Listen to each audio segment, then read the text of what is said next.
Praise the Lord. 250 நாட்கள் முழு வேத வாசிப்பில் இன்று 18வது நாள்.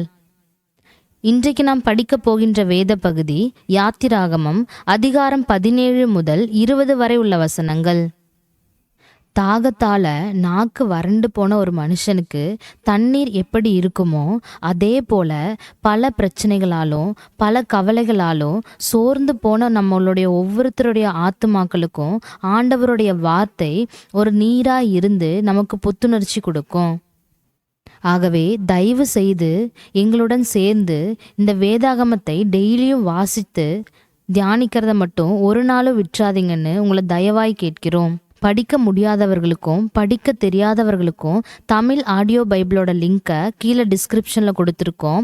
அதை கேட்பதன் மூலமாக நீங்களும் வேதாகமத்தை படித்து அதிலுள்ள ஆண்டவருடைய வார்த்தைகளை நீங்கள் உணர முடியும். தயவு செய்து உங்களுக்கு தெரிந்த எல்லாருக்கும் இந்த வீடியோவை ஷேர் பண்ணுங்க. இதுவரைக்கும் நம்ம சேனலை சப்ஸ்கிரைப் செய்யாதவங்க இனி வரக்கூடிய ஒவ்வொரு வீடியோக்களையும் பெற சப்ஸ்கிரைப் செய்யுங்க. God bless you.